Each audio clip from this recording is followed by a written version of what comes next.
Hello everyone. तो आज की वीडियो के अंदर हम सीटेट जो एसएस है उसका प्रीवियस ईयर का क्वेश्चन पेपर डिस्कस करने वाले हैं, क्योंकि सीटेट के अंदर प्रीवियस ईयर से काफ़ी ज़्यादा क्वेश्चंस रिपीट होते हैं। तो अगर आप प्रीवियस ईयर के क्वेश्चन भी अच्छे से प्रैक्टिस कर लेते हो तो इससे आपको काफ़ी हेल्प मिल जाती है। तो ये जो क्या है, सीटेट का प्रीवियस ईयर का क्वेश्चन पेपर है, जहाँ पे हम सिर्फ जो हमारा एसएसटी का पोर्शन है वो डिस्कस करने वाले हैं। तो आपको पता होगा कि जो आपका सब्जेक्ट होता है एसएसटी, उससे आपके 60 क्वेश्चन आते हैं। तो इसके अंदर आपको अच्छे से प्रिपेयर करनी होती है। हिस्ट्री, ज्योग्राफी, पॉलिटी, इकोनॉमिक्स, इन सबसे क्वेश्चंस आते हैं। तो अब इस वीडियो में हम देखने वाले हैं कि प्रीवियस ईयर में कौन कौन से क्वेश्चन सीटेट के अंदर आए हैं। तो फर्स्ट हमारा क्वेश्चन है क्वेश्चन नंबर 31। 1857 के विद्रोह के बाद अंग्रेजों ने किस प्रकार भारत पर अपनी नियंत्रण को समेकित किया? तो इसके आपको 4 ऑप्शन दिए हुए हैं। तो इसका राइट आंसर क्या होगा? इसका राइट आंसर होगा option number second. East India company ने सभी अधिकार ब्रिटिश साम्राज्य के हाथ में सौंप कर, ताकि भारतीय मामलों को ज़्यादा बेहतर ढंग से संभाला जा सके।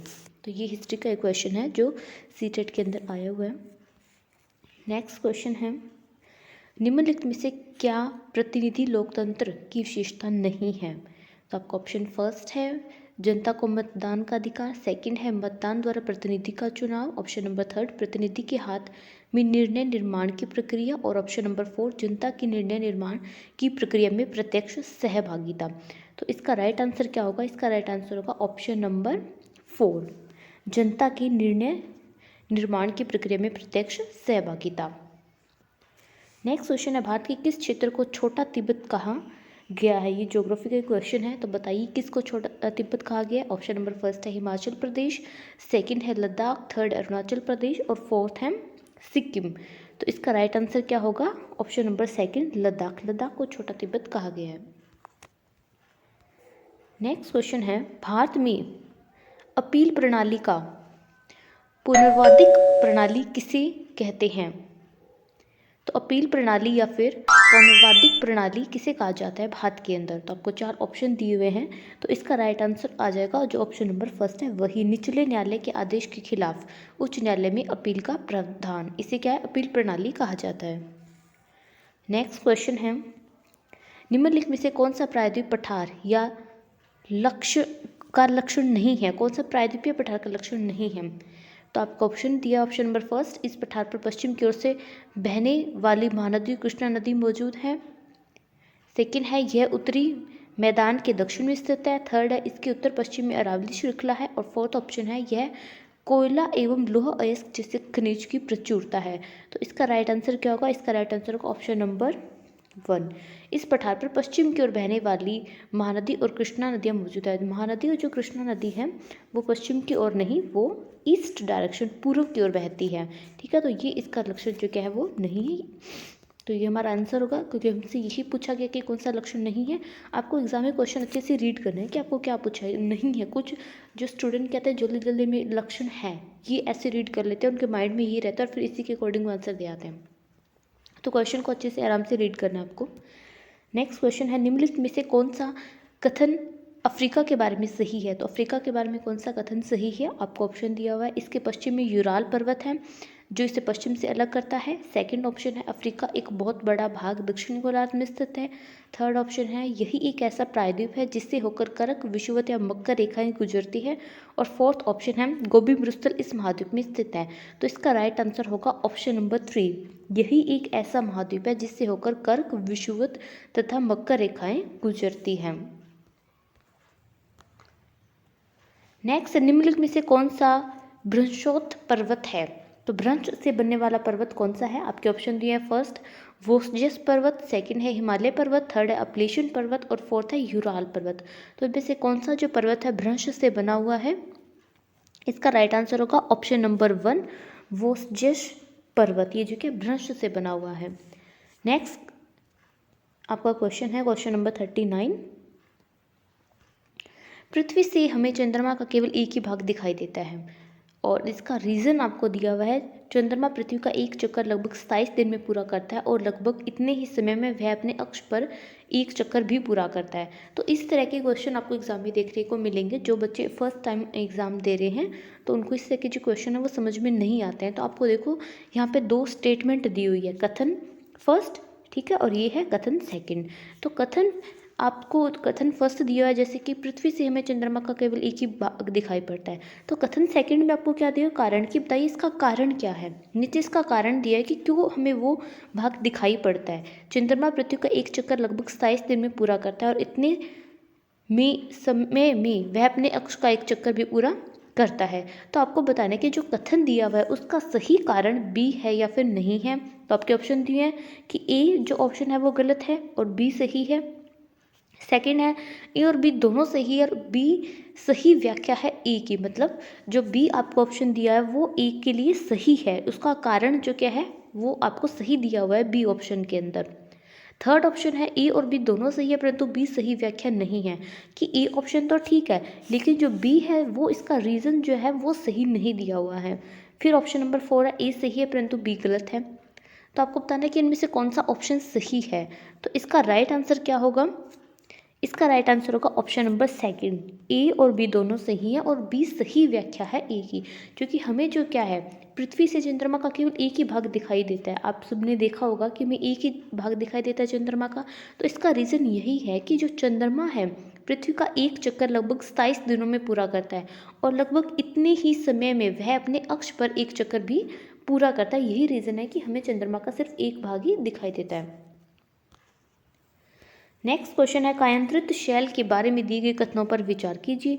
तो यहाँ पर आपको 3 कथन दिए हुए हैं और आपको देखना है कि इनमें से कौन सा सही है कौन से कथन गलत है। तो आपको 3 कथन दिए हुए हैं।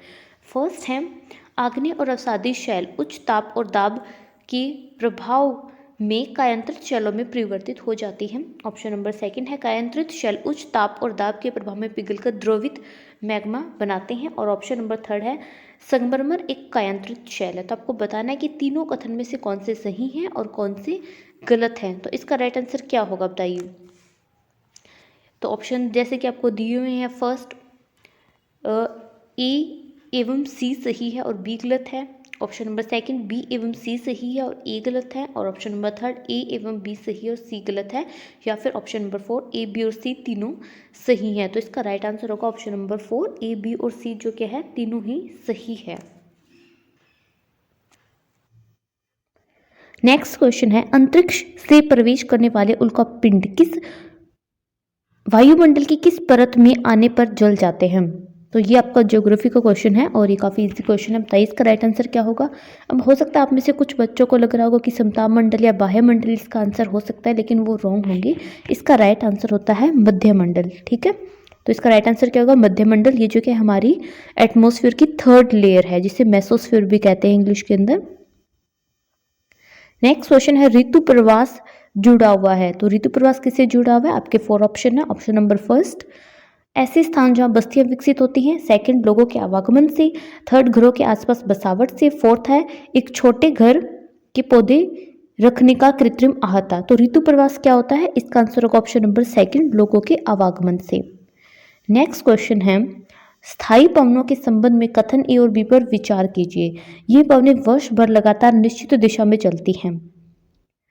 ऑप्शन नंबर सेकंड है पश्चिम एवं पूर्वी पवनें इनके उदाहरण हैं। तो बताइए इनमें से कौन सा सही होगा।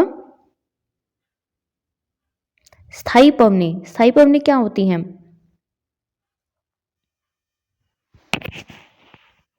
जो कि वर्ष भर लगातार निश्चित दिशा में चलती रहती हैं। लेकिन जो पश्चिमी और पूर्वी पवनें हैं वो क्या स्थायी पवनें नहीं होती हैं। तो ऑप्शन नंबर ए है वो सही है, लेकिन जो बी है वो गलत है। तो इसका राइट आंसर होगा ऑप्शन नंबर सेकंड, ये सही है और बी जो क्या है गलत है। नेक्स्ट क्वेश्चन है ब्राजील और कंपोज और वेनेजुएला के लानोज उदाहरण हैं। तो आपको 4 ऑप्शन दिए हैं। ऑप्शन नंबर फर्स्ट है भूमध्य सागरीय वनस्पति के। सेकंड है शीतोष्ण कटिबंध घास तल के। ऑप्शन नंबर थर्ड है टुंड्रा प्रकार की वनस्पति के। ऑप्शन नंबर 4 है उष्ण कटिबंधीय घास तल के। तो इसका राइट आंसर होगा ऑप्शन नंबर 4 उष्ण कटिबंधीय घास तल के। नेक्स्ट जलवायु के संबंध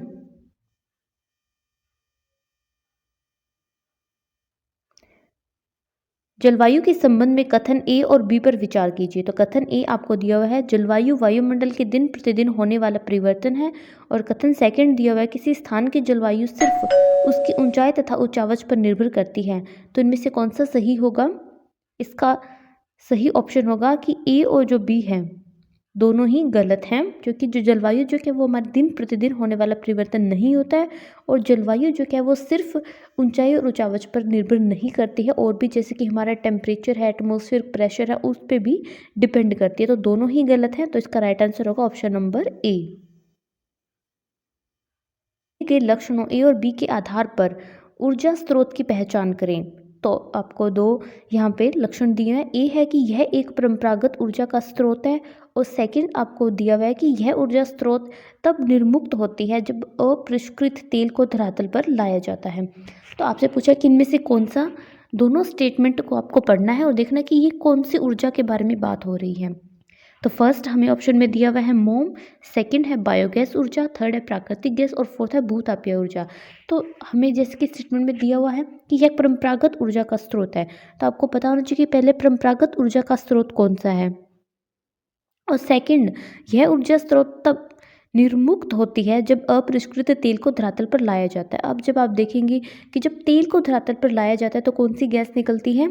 प्राकृतिक गैस, और ये कि एक परंपरागत ऊर्जा का स्रोत भी है। तो इसका राइट आंसर होगा ऑप्शन नंबर 3। नेक्स्ट क्वेश्चन है भारत का शोध संस्थान मैत्री कहाँ प्रस्थित है? तो इसका सही आंसर क्या होगा? इसका सही आंसर होगा ऑप्शन नंबर 3, अंटार्कटिका के अंदर। नेक्स्ट, निम्नलिखित में से कौन सा कथन खनिज के संदर्भ में सही नहीं है? तो आपको ऑप्शन दिया, फर्स्ट सभी खनिज अधात्विक होते हैं, सेकंड ये प्राकृतिक रूप से प्राप्त होने वाले पदार्थ हैं, या फिर थर्ड इनका एक निश्चित रासायनिक संगठन होता है, और फोर्थ ये विभिन्न प्रकार के भूवैज्ञानिक परिवेश से निर्मित होते हैं। तो इनमें से कौन सा सही नहीं है? तो इसका राइट आंसर होगा ऑप्शन नंबर 1, सभी खनिज अधात्विक होते हैं। ये सही नहीं है, क्योंकि कुछ खनिज क्या धात्विक भी होते हैं और कुछ खनिज जो क्या है वो अधात्विक भी होते हैं। तो ये स्टेटमेंट सही नहीं है, और हमसे यही पूछा कि कौन सी स्टेटमेंट सही नहीं है। नेक्स्ट क्वेश्चन, निम्नलिखित का मिलान करें। ठीक है, यहाँ पे जैसे कि आपको नर्मदा घाटी, वज्जी, गारो पहाड़ियाँ, गंगा घाटी, सिंधु और उसकी सहायक नदियाँ दी हुई है, और सामने जो क्या है आपको मैच करना है कि कौन सा किससे रिलेटेड है। नर्मदा घाटी किससे जुड़ी हुई है, गंगा घाटी किससे जुड़ी हुई है, सिंधु और उसकी सहायक नदी किससे जुड़ी हुई है। तो इसका सही मैच करते हैं हम। ठीक है, तो सबसे पहले आती है हमारी नर्मदा घाटी। नर्मदा घाटी किससे जुड़ी हुई है? नर्मदा घाटी जुड़ी हुई है आखेट और संग्रहण से। ठीक है, फिर आती है हमारी option number B Vajji. Vajji किससे जुड़ी हुई है? आरंभिक गणतंत्र से। फिर आती है गारो पहाड़ियाँ। गारो पहाड़ियाँ जुड़ी हुई है आरंभिक कृषि से। फिर आती है गंगा घाटी। गंगा घाटी जुड़ी हुई है लगभग 2500 वर्ष पूर्व के शहरों से। फिर आती है सिंधु और उसकी सहायक नदियाँ। सिंधु और सहायक नदियाँ, वहाँ पर क्या था? हमारा प्रथम नगर वहाँ पर था। तो इस तरह से आपको मैच करना है, और आपको देखना है कि ये कौन से ऑप्शन के अकॉर्डिंग ये मैच सही हो रहा है। तो ये है ऑप्शन नंबर 4। फिर आते हैं नीचे दो कथन ए और बी भारतीय इतिहास के तिथियों और काल के समसामयिक वाद विवाद के संदर्भ में दिए गए हैं। तो आपको दो कथन दिए हुए हैं, और आपको बताना है कि इनमें से कौन सा सही है, कौन सा गलत है, या फिर दोनों ही सही हो सकते हैं, या फिर दोनों ही गलत हो सकते हैं, और उसका सही रीज़न क्या है। तो फर्स्ट कथन आपको दिया हुआ है कि हिंदू मुस्लिम ब्रिटिश जैसी कालावधि उपयुक्त है, क्योंकि शासकों का धर्म ही एकमात्र महत्वपूर्ण ऐतिहासिक परिवर्तन रहा है। सेकंड कथन है लंबी समयावधि में घटित होने वाली ऐतिहासिक प्रक्रियाओं को निश्चित तिथियों और काल विभाजनों के अंतर्गत लाना समस्यात्मक है। तो इसका सही आंसर क्या होगा? इसका सही आंसर होगा ऑप्शन नंबर ए, क्योंकि जो हमारा ए ऑप्शन है वो तो गलत है, किंतु बी जो है वो हमारा सही है। नेक्स्ट है नीचे दो कथन 19वीं शताब्दी के नई लोकप्रिय भारतीय कला के संदर्भ में है। तो कथन ए है कि कई चित्रों में अपने आसपास के बदलाव का उपहास किया गया। अंग्रेजी भाषी लोगों ने नए शौकों को मजाक तथा औरतों को घर से बाहर न निकलने की सलाह दी गई। और दूसरा कथन है राष्ट्रवादी विचारों को अभिव्यक्त करने और लोगों को ब्रिटिश शासन के खिलाफ उद्दीलित करने के लिए छवियों का इस्तेमाल किया गया था। तो बताइए इनमें से कौन से कथन जो है वो सही है या फिर गलत है और कौन सा इसका जो क्या है सही एक्सप्लेनेशन कर रहा है। तो इसका राइट आंसर होगा ऑप्शन नंबर 3। जो हमारे कथन है ए और बी दोनों सही हैं, लेकिन ए की सही व्याख्या जो बी है वो नहीं करा कि उसका रीजन जो क्या है वो बी नहीं है। नेक्स्ट क्वेश्चन है, भारत में आरंभिक मानवों पर समझ के लिए निम्नलिखित में से किसे एक प्रथम स्रोत माना गया है। तो इसका राइट आंसर होगा ऑप्शन नंबर 1, मध्य प्रदेश की शैल चित्रकला। नेक्स्ट, ब्रिटिश काल से पहले बच्चों को पढ़ाया जाता था। तो आपके ऑप्शन दिए हुए हैं, वार्षिक परीक्षा के माध्यम से मूल्यांकन के लिए, सेकंड है सरकारी संस्थानों से, थर्ड एक निश्चित फीस देकर, फोर्थ है साल भर फसल की कटाई के समय छोड़कर जब वे खेतों में काम करते थे। तो इसका राइट आंसर क्या होगा? इसका राइट आंसर होगा ऑप्शन नंबर 4, साल भर फसल की कटाई के समय छोड़कर जब वे खेतों में काम करते थे। नेक्स्ट है, नीचे दो कथन 18वीं व 19वीं शताब्दी में यूरोप के राष्ट्र राज्यों के उदय संदर्भ में है। तो आपको दो कथन दिए हुए हैं। तो कथन फर्स्ट है, 18वीं शताब्दी तक यूरोप के लोग स्वयं को राष्ट्र राज्य के रूप में देखते थे। और सेकंड है, प्रारंभिक 19वीं शताब्दी में लोगों को यह बोध कराया गया कि प्रत्येक भाषी समुदाय एक अलग राष्ट्र है। तो इसका राइट आंसर क्या होगा? इसका राइट आंसर होगा ऑप्शन नंबर 1, ए जो है वो सही है, किंतु बी जो क्या है वो ए गलत है और बी जो है वो सही है। नेक्स्ट क्वेश्चन है, बीसीआई का क्या तात्पर्य है? तो बीसीआई की फुल फॉर्म आपसे पूछी है। तो बीसीआई की फुल फॉर्म क्या होती है? Before contemporary era, option number second before Christian era, option number third before common era और ऑप्शन नंबर फोर्थ है बिफोर सीजर एरा। तो इस ऑप्शन के लिए जो कि मैं श्योर नहीं हूँ इसका आंसर, क्योंकि जब आपकी इसके आंसर की आई थी तो उसमें भी इसका कोई सही आंसर उस टाइम नहीं दिया हुआ था। इस ऑप्शन के लिए मैं श्योर नहीं हूँ। अगर किसी स्टूडेंट को पता है तो वो कमेंट करके बता देना। और आपको ये वीडियो हेल्पफुल लगी तो वीडियो को लाइक और चैनल को सब्सक्राइब भी ज़रूर कर दें, क्योंकि इससे जो कि मुझे और ज़्यादा वीडियोस बनाने का मोटिवेशन मिलता है, जिससे और ज़्यादा स्टूडेंट की हेल्प हो सकती है, जैसे आपकी हेल्प हुई है। और आप जो कि ये सारे क्वेश्चन अच्छे से प्रैक्टिस कर लेना, जो कि एग्ज़ाम में प्रीवियस ऐसे क्वेश्चन काफ़ी रिपीट होते हैं। ये बात मैंने आपको पहले भी बोल दी है। अगर आप चाहते हैं कि आपका सीटेट क्लियर हो जाए और सीटेट के बेस के ऊपर आगे काफ़ी वैकेंसी आने वाली है, तो अच्छे से पढ़ लेना और अच्छे से सारे जो क्वेश्चन हैं वो आप प्रैक्टिस कर लेना। आई होप कि आपका सीटेट क्लियर हो जाएगा। नेक्स्ट क्वेश्चन है, हम यह आज कैसे जानते हैं कि पूरा पाषाण युग में भारत में शुतुरमुर्ग होते थे? तो बताइए इनमें से कौन सी आपको स्टेटमेंट दी हुई है, कौन सी सही है? तो इसका राइट आंसर होगा ऑप्शन नंबर 3, महाराष्ट्र के पटनी पुरास्थल में शुतुरमुर्ग के अंडों के अवशेष जो क्या हमें मिले हैं। नेक्स्ट है, हड़प्पा सभ्यता का पतन कैसे हुआ? तो इसका राइट आंसर क्या होगा? इसका राइट आंसर होगा ऑप्शन नंबर 4। ठीक है, ऐसा तो ऑप्शन नंबर 4 में क्या दिया हुआ है? A C and D, A C and D. ऐसा लगता है कि शासकों का नियंत्रण समाप्त हो गया था, और सी सभ्यता के पूरे क्षेत्र में बाढ़ आ गई थी, और डी है संभवतः नदियाँ सूख गई थी। नेक्स्ट है, महायान युद्ध के अंतर्गत, तो महायान युद्ध के अंतर्गत इनमें से कौन सा आता है? तो इसका राइट आंसर होगा बुद्ध की प्रतिमाएं बनाई गई थी। ठीक है, ऑप्शन नंबर 3, जब महायान का युद्ध हुआ था तो वहां पर बुद्ध की प्रतिमाएं बनाई गई थी। नेक्स्ट क्वेश्चन है, खिलजी और तुगलक वंश के अंतर्गत प्रशासन और समेकन के संदर्भ में सही है? तो बताइए खिलजी और तुगलक वंश से रिलेटेड इनमें से कौन सा सही है?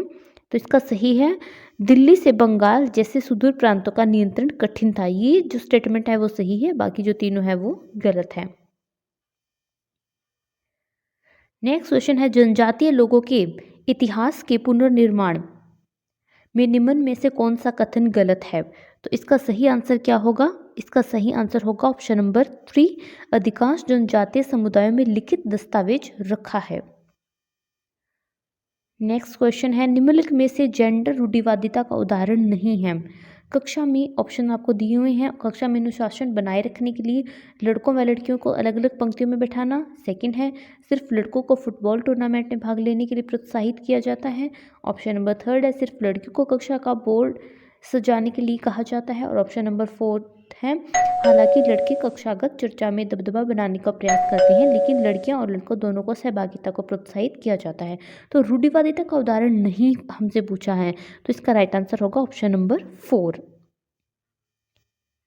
नेक्स्ट क्वेश्चन है सामाजिक विज्ञान शिक्षण को प्रभावी बनाने के लिए आवश्यक है। तो आपको 4 ऑप्शन दिए हुए हैं, तो इनमें से पूछा कि कौन सा सहायक है। तो इनमें से जैसे कि ऑप्शन नंबर आपको बी दिया हुआ है, साहित्यिक स्रोतों का समालोचनात्मक विश्लेषण करना चाहे वे कितने भी पुराने हों। और ऑप्शन नंबर आपको दिया हुआ है डी, स्रोतों के ट्राई एंगुलेशन को प्रमुखता देना। ठीक है, तो इसका राइट आंसर होगा ऑप्शन नंबर 4 बी, और जो डी ऑप्शन है वो हमारे सही है। नेक्स्ट क्वेश्चन है कक्षा में सामाजिक न्याय के प्रति संवेदनशीलता को प्रोत्साहित किया जा सकता है। तो इनमें से आपको स्टेटमेंट दी हुई है और आपसे पूछा कि इनमें से कौन कौन सी स्टेटमेंट जो है वो सही है, बताइए। तो इसमें जैसे कि हमारी स्टेटमेंट है ए, कक्षा में विचार विमर्श के दौरान समकालीन जन आंदोलन और पक्ष समर्थन की कहानियों के अंशों को शामिल करना। सेकंड है भारतीय सामाजिक परिवेश के ऐतिहासिक संदर्भ को एक गैर बराबर शक्ति समीकरण के रूप में देखकर। और ऑप्शन नंबर सी है सामाजिक न्याय पर आधारित संवैधानिक प्रावधानों को कक्षा चर्चा में शामिल करके। तो ये जो हमारे ऑप्शन है बी एंड सी, ये भी सही है और ए ऑप्शन भी सही है, लेकिन जो हमारा डी ऑप्शन है कक्षा में दोषी बच्चों को तुरंत शारीरिक दंड देना, ये सही नहीं है। तो इसका राइट आंसर हो जाएगा option number 3, A B and C option हमारे सही हैं। नेक्स्ट क्वेश्चन है इतिहास शिक्षण शास्त्र प्रयास करेगा कि, तो बताइए जब इतिहास अगर आप बच्चे को पढ़ा रहे हैं तो आप क्या प्रयास करेंगी। तो इसका राइट आंसर होगा, तो ऑप्शन आपको जैसे कि दिए हैं, इतिहास का निर्माण स्रोतों पर आधारित होता है। सेकंड है ऑप्शन नंबर बी, इतिहास सामाजिक प्रक्रियाओं से निरंतरित और बदलाव को खोजें। और ऑप्शन नंबर आपको जो है डी दिया हुआ है, इतिहास घटनाओं को एक काल विशेष में सामाजिक राजनीतिक संदर्भ में रखकर देखें। तो हमारे ए बी और डी ऑप्शन जो क्या वो सही हैं। तो राइट आंसर हो जाएगा option number 3, A B and D. Next दी है प्रदूषण रहित हवा का अधिकार भारत के किस मौलिक अधिकार के भाग के रूप में स्वीकारा गया है। प्रदूषण रहित हवा, तो ये है हमारे ऑप्शन नंबर 3, जीवन का जो हमारा अधिकार है उसके अंदर है। नेक्स्ट क्वेश्चन है भारत का वर्णन करने के लिए विविधता में एकता मुहावरे का निर्माण किसने किया था। तो इसका निर्माण किसने किया था, इसका निर्माण किया था जवाहरलाल नेहरू ने, ऑप्शन नंबर 2। विविधता में एकता के बारे में जवाहरलाल नेहरू ने बात की थी। नेक्स्ट आता है लोकसभा में कितने सदस्य मनोनीत होते हैं, न कि मतदान द्वारा चुनकर आते हैं। ठीक है, तो चुनकर कितने सदस्य आते हैं लोकसभा के अंदर। तो इसका राइट आंसर होगा ऑप्शन नंबर 4, 2 सदस्य। नेक्स्ट क्वेश्चन है वर्ष 2006 में नेपाल में सरकार का रूप राजतंत्र में बदलकर डैश हो गया था। तो इसका राइट आंसर होगा ऑप्शन नंबर 4, लोकतंत्र। नेक्स्ट है जन स्वास्थ्य के क्षेत्र में कोस्टा रिका उपागम किसे कहा गया है। तो इसका राइट आंसर होगा ऑप्शन नंबर 4, सैन्य बल न रखना ताकि जन स्वास्थ्य पर ज़्यादा खर्च किया जा सके। नेक्स्ट है वर्ष 1997 में भारतीय उच्चतम न्यायालय ने विशाखा निर्देश की रचना महिलाओं को डैश यौन उत्पीड़न से बचाने के लिए की गई। तो इसका राइट आंसर होगा ऑप्शन नंबर 3, कार्यस्थलों पर। नेक्स्ट क्वेश्चन है निम्नलिखित में से कौन भारत में एक राज्य के राज्यपाल की नियुक्ति करते हैं। तो राज्य के राज्यपाल की नियुक्ति कौन करते हैं। तो इसका राइट आंसर होगा ऑप्शन नंबर 4, केंद्र सरकार करती है। नेक्स्ट क्वेश्चन नंबर 72, निम्नलिखित में से कौन सा ग्रामीण प्रशासनिक अधिकारी नहीं है। इनमें से कौन सा ग्रामीण प्रशासनिक अधिकारी नहीं है। तो इसका राइट आंसर होगा ऑप्शन नंबर 3, नगर निगम बोर्ड काउंसलर। नेक्स्ट क्वेश्चन है भारतीय उच्चतम न्यायालय द्वारा दिए गए डी के वास्तु निर्देश क्या है। तो डी के वास्तु निर्देश क्या है, इसमें किसके बारे में बात की गई है। तो इसका राइट आंसर होगा ऑप्शन नंबर 1। ठीक है, क्योंकि इसमें गिरफ्तारी, नज़रबंदी, पूछताछ के दौरान पुलिस द्वारा पालन की जाने वाली प्रक्रियाओं से जुड़े निर्देश हैं। नेक्स्ट क्वेश्चन है वन अधिकार कानून 2006 अपने शीर्षक में कौन सी श्रेणी के अधिकारों को स्वीकारता है। तो इसका सही आंसर क्या होगा, ऑप्शन नंबर 2, अनुसूचित जनजाति। नेक्स्ट क्वेश्चन है द्वितीयक स्रोत का एक उदाहरण है। द्वितीयक स्रोत का उदाहरण क्या है, इसका आंसर है ऑप्शन नंबर 1, हमारे अतीत वन कक्षा 6 में एनसीईआरटी के इतिहास की पाठ्य पुस्तक की, जो कि एक द्वितीयक स्रोत का उदाहरण है। ये प्राइमरी और सेकेंडरी डाटा के बारे में आपने सुना होगा, तो ये वही पूछा है कि इनमें से कौन सा सेकेंडरी डाटा का एग्जाम्पल है।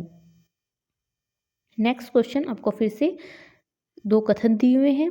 तो कथन फर्स्ट है, परीक्षाएं तंत्र की सुविधा के लिए निर्मित कृत्रिम परिस्थितियां हैं, न कि व्यक्तिगत शिक्षार्थी के लिए। और आपकी स्टेटमेंट बी दी हुई है, स्मृति परीक्षण में दूर दक्षताओं के परीक्षण पर जोर के रूप में बदलाव सामाजिक विज्ञान की कक्षाओं में तनाव को कम करेगा। तो इसका सही आंसर क्या होगा? इसका सही आंसर होगा कि जो हमारे ऑप्शन नंबर ए और बी जो है वो दोनों ही सही हैं। तो ऑप्शन नंबर 3 इसका सही आंसर होगा। नेक्स्ट है, सामाजिक विज्ञान के अध्यापक या फिर अध्यापिका का मुख्य उद्देश्य होना चाहिए। तो बताइए आपका मुख्य उद्देश्य क्या होना चाहिए? इसका राइट आंसर होगा ऑप्शन नंबर 3, सभी तत्वों को समाज का निर्माण करते हैं, उनके बीच संबंधों का बोध कराना। नेक्स्ट क्वेश्चन है, सामाजिक विज्ञान के आकलन का मुख्य उद्देश्य क्या है? तो इसका मुख्य उद्देश्य क्या होगा? तो ऑप्शन नंबर फर्स्ट है इसका सही आंसर, विद्यार्थियों को प्रतिपुष्टि देना तथा मानक स्थापित करना जिनको पाने के लिए वे प्रयासरत हैं। नेक्स्ट क्वेश्चन है, सामाजिक विज्ञान की कक्षा में फिल्मों को एक प्रभावशाली शैक्षणिक प्रकरण के रूप में प्रयोग किया जा रहा है, क्योंकि? तो बताइए इनमें से क्यों फिल्मों को हम प्रयोग में ला रहे हैं? तो इसका सही आंसर क्या होगा? तो आपको ऑप्शन दिए हुए हैं। ऑप्शन नंबर आपका फर्स्ट है, फिल्मी कक्षा के भीतर बाहरी दुनिया को ला सकती हैं, ये सही है, बिल्कुल सही है। फिर सेकंड है, फिल्में अनदेखी और अनसुनी संदर्भों को खोजने की शक्ति से प्रेरित करती हैं, ये भी सही आंसर है इसका, क्योंकि फिल्में हमें प्रेरित करती हैं। और फिर आपका थर्ड दिया हुआ है ऑप्शन, फिल्में ऐसी कहानियां, संवादों और छवियों को सामने लाती हैं जो जीवन में हमेशा हमसे दूर हो सकती हैं, ये भी बिल्कुल सही ऑप्शन है। और डी ऑप्शन दिया है कि फिल्में एक वस्तुनिष्ठ माध्यम है जो छात्रों को एक ही तरीके से अपने विचार प्रस्तुत करने के लिए प्रोत्साहित कर सकती हैं, तो ये इसका सही आंसर नहीं है। तो इसका राइट आंसर होगा option number A, B and C. तो ऑप्शन नंबर सेकंड हमारा सही आंसर हो जाएगा, क्योंकि ए, बी और सी जो हमारी स्टेटमेंट है वो बिल्कुल सही है। नेक्स्ट क्वेश्चन है, कक्षा में मानचित्र के प्रयोग के संदर्भ में निम्नलिखित कथनों में से सही कौन सा है? तो मानचित्र को लेकर इनमें से कौन सा कथन जो हमारा सही है? तो ऑप्शन नंबर आपको 1 दिया हुआ है, मानचित्र एक सामाजिक राजनीतिक निर्मित है, ये बिल्कुल सही कथन है। सेकंड है, चिरकाल में उत्तर को सदा सभी सामाजिक राजनीतिक संदर्भ में मानचित्र के ऊपर दर्शाया गया है, ये भी सही है। फिर थर्ड है, मानचित्र एक त्रिआयामी साधन है, जबकि हम एक 2 आयामी दुनिया में रहते हैं। तो बताइए क्या ये स्टेटमेंट सही होगी? हाँ जी, ये भी सही है। फिर आते हैं, शिक्षार्थियों के समय की अवधारणा को विकसित करने के लिए मानचित्र एक सहायक सामग्री है, तो ये ऑप्शन जो क्या है वो सही नहीं है। तो इसका राइट आंसर होगा ऑप्शन नंबर 1, जो कि जो हमारी ई, बी और सी जो क्या है तीनों स्टेटमेंट सही है। नेक्स्ट क्वेश्चन है, शिक्षार्थियों के जीवन में अधिगम को जोड़ने के प्रयास में सामाजिक विज्ञान के शिक्षक को चाहिए। तो सामाजिक विज्ञान के शिक्षक को इनमें से क्या करना चाहिए? तो इसका सही आंसर क्या होगा? तो पहले ऑप्शन देख लेते हैं, विषय वस्तु के विविध सांस्कृतिक दृष्टिकोणों को जानबूझकर एवं सुस्पष्ट शामिल करें। सेकंड है, कक्षा में शिक्षार्थियों को उनके निजी एवं पारिवारिक संदर्भ में चिन्हित करना। और ऑप्शन नंबर थर्ड है, शिक्षार्थियों को उदाहरणों एवं अनुभवों को कक्षा में साझा करने के लिए मौका देना। तो इसका सही आंसर क्या होगा? इसका सही आंसर होगा option number A and C, जो बी है वो सही नहीं है। तो इसका सही आंसर है option number A and C. Option number 3 हमारे सही आंसर हो जाएंगे। नेक्स्ट क्वेश्चन है, इतिहास पढ़ते वक्त वंशावली चार्ट का प्रयोग होता है। तो वंशावली चार्ट का प्रयोग क्यों होता है? किसी साम्राज्य वंश वर्धन के विकास को चित्रित करने के लिए, बिल्कुल सही ऑप्शन है ये। सेकंड है, अनुक्रम एवं प्रक्रियात्मक संबंधों को दर्शाने के लिए, ये भी सही है। और थर्ड है, कार्यक्रमिक रूपरेखा देने के लिए, ये भी सही है। और फोर्थ है, शिक्षार्थियों को स्थान की अवधारणा विकसित करने के लिए, तो ये सही नहीं है। तो हमारे ए, बी एंड सी सही है। तो ये हमें दिया हुआ है ऑप्शन नंबर सेकंड के अंदर। तो ऑप्शन नंबर सेकंड हमारा सही हो जाएगा। नेक्स्ट है, दृष्टिबाधित विद्यार्थियों के साथ कार्य करते समय एक सामाजिक विज्ञान शिक्षक को किस प्रकार से शिक्षण अधिगम प्रक्रिया में अनुकूलन करना चाहिए? तो इसका सही आंसर क्या होगा? इसका सही आंसर का ऑप्शन नंबर 3, मौखिक संकेतों द्वारा कल्पना करने के अवसर उत्पन्न करना। नेक्स्ट क्वेश्चन है सामाजिक विज्ञान शिक्षण में प्रोजेक्ट विधि के कथनों पर विचार कीजिए। ठीक है, यहाँ पे आपको कुछ स्टेटमेंट दिए हुए हैं प्रोजेक्ट मेथड से रिलेटेड। ठीक है, जिसकी फर्स्ट है यह उपयोगितावादी दृष्टिकोण से प्रेरित है, सेकंड है ये शिक्षार्थियों को खोजी बना देती है, और थर्ड है ये पूर्ण रूपेण एक शिक्षक केंद्रित विधि है, और फोर्थ है ये एक स्व निर्देशित क्रियाकलापों द्वारा अधिगम को मानती है। तो इसका सही आंसर क्या होगा? तो जो हमारी स्टेटमेंट 1, सेकंड और बी और सी है ये तीनों ही सही हैं। नहीं, हमारी जो डी स्टेटमेंट है वो सही है, और जो हमारी सी स्टेटमेंट है वो सही नहीं है। तो ए, बी और डी इसके सही ऑप्शन हो जाएंगे। तो ऑप्शन नंबर 4 हमारा सही आंसर होगा। नेक्स्ट है अन्वेषण को इच्छुक रचनात्मक दृष्टिकोण से एक सामाजिक विज्ञान की शिक्षिका अपने शिक्षार्थियों को किस रूप में देखेगी? तो इसका सही ऑप्शन क्या होगा? आपको नीचे ऑप्शन दिए हुए हैं। तो ऑप्शन नंबर 1 आपको दिया हुआ है सामाजिक प्रक्रिया में खोज करने को उत्सुक, सेकंड है स्रोतों के आधार पर कल्पनाशीलता, थर्ड है समस्याओं के समाधान के सुझावों की कोशिका करने वाले, और फोर्थ है विवादास्पद मुद्दों को उच्चतर शिक्षा के स्तर पर चर्चा करने के लिए स्थगित करने वाले। तो इसका सही आंसर क्या होगा? इसका सही आंसर होगा option number 3, E, B and C जो हमारी स्टेटमेंट जो है वो सही है, और जो डी है वो हमारी गलत है। नेक्स्ट है सामाजिक विज्ञान के पाठ्य चर्चा को अधिक समावेशी बनाने में निम्न में से कौन सहायक हो सकता है? तो बताइए इनमें से क्या ऑप्शन सही होगा? आपको कौन सा सही लग रहा है? आपको कोई डाउट है किसी क्वेश्चन में तो आप कमेंट करके बता सकते हैं। और आपको वीडियो इन्फॉर्मेटिव लगी है, वीडियो से आपको कोई हेल्प मिली है तो वीडियो को लाइक और चैनल को सब्सक्राइब ज़रूर कर दें, जिससे जो क्या है मुझे मोटिवेशन मिले और ज़्यादा वीडियोस बनाने के लिए और ज़्यादा स्टूडेंट्स की हेल्प करने के लिए। और आपको ये वीडियो कैसी लगी है कमेंट करके ज़रूर बताएं अगर आपको हेल्पफुल लगी है तो, और साथ में आप इसे अदर स्टूडेंट के साथ शेयर भी करें। अब आप हमारे नेक्स्ट क्वेश्चन का आंसर बताएं कि इसका सही आंसर क्या होगा?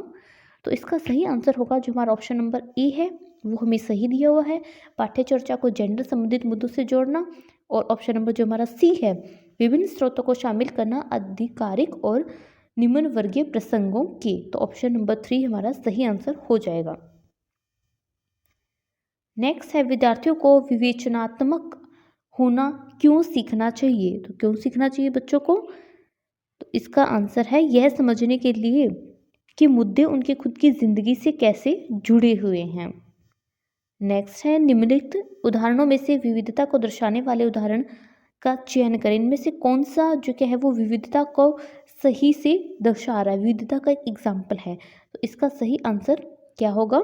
इसका सही आंसर होगा ऑप्शन नंबर 1, प्रीतोष को बांग्ला अच्छी आती है वहीं सुचिता हिंदी बोलते हैं। ये विविधता को दर्शा रहा है कि एक क्लास में 2 भाषाएं बोली जा रही हैं, एक तो है बांग्ला और एक है हिंदी, तो ये उस क्लास की विविधता को दिखा रही है, तो ये सही ऑप्शन होगा। नेक्स्ट है एक स्कूल के सामाजिक विज्ञान के शैक्षणिक भ्रमण में जीरो, बोमडिला, नामदफा राष्ट्रीय उद्यान, तवांग तथा लिसांग गांव को शामिल किया गया है। किस माध्यम से विद्यार्थियों का भ्रमण दिए गए 2 राज्यों को इंगित करने को कहेंगे? तो किससे कहेंगे? अरुणाचल प्रदेश एवं मणिपुर एक मानचित्र पर। ठीक है, तो हम ऐसा करने के लिए बच्चों को कहेंगे। फिर नेक्स्ट आते हैं सामाजिक विज्ञान की समसामयिक समझ अध्यापकों को निम्नलिखित सभी को करने को प्रोत्साहित करती है केवल इसको छोड़कर। तो बताइए इसका सही आंसर क्या होगा? इसका सही आंसर होगा ऑप्शन नंबर 3, प्रश्नों के समान उत्तर देने के लिए शिक्षार्थियों को प्रोत्साहन देना जिससे कि वे सभी बेहतर बन सकें। ठीक है, तो इस तरह से हमने जो एसएसटी के सारे क्वेश्चन प्रैक्टिस कर लिए हैं। आई होप वीडियो आपको हेल्पफुल लगी है। वीडियो हेल्पफुल लगी तो वीडियो को लाइक और चैनल को सब्सक्राइब कर दें। साथ में आप इसे अदर सीटेट के स्टूडेंट के साथ शेयर भी कर दें, और कोई डाउट है तो आप कमेंट करके बता सकते हैं, और कुछ पूछना है तो वो भी आप पूछ सकते हैं।